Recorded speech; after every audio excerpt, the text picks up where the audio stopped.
বাংলা ইন্ডাস্ট্রিতে ফের শুরু হয়েছে নতুন গুঞ্জন। সম্প্রতি মুক্তি পেয়েছে দেব আর শুভশ্রী অভিনীত বহু প্রতীক্ষিত ছবি ধূমকেতু।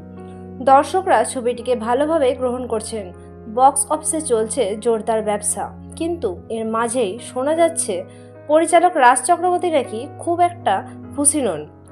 বিস্তারিত জানার আগে আপনি যদি আমাদের চ্যানেলে নতুন হয়ে থাকেন, আমাদের চ্যানেলটি সাবস্ক্রাইব করে আমাদের সঙ্গে থাকুন। ধন্যবাদ। কারণ শোনা যাচ্ছে শুভশ্রীর অভিনয় নাকি আগের মতো মনে ধরছে না রাজের। অনেকে বলছেন ধূমকেতুতে শুভশ্রীর লুক আর স্কিন প্রেজেন্স দুর্দান্ত হলেও চরিত্রে অভিনয়ের জায়গায় নাকি কিছুটা ঘাটতি রয়েছে। আর সেই কারণে রাজ প্রকাশ্য না বললেও ঘনিষ্ঠ মহলে অসন্তোষ জানিয়েছেন।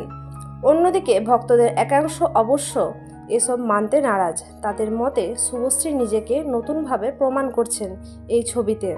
তাই রাজের সঙ্গে শুভশ্রীর এই অভিনয় বিতর্ক নিয়ে সোশ্যাল মিডিয়ায় ইতিমধ্যে শুরু হয়েছে তুমুল আলোচনা। সব মিলিয়ে দেব শুভশ্রী ধূমকেতু যতটা আনন্দের হাওয়া তুলেছে দর্শক মহলে, ততটাই নেপথ্য তৈরি হয়েছে নতুন এক কৌতূহল। রাজ কি সত্যিই খুশি নন শুভশ্রীর অভিনয়ে, নাকি এই সবই নিছক গুঞ্জন?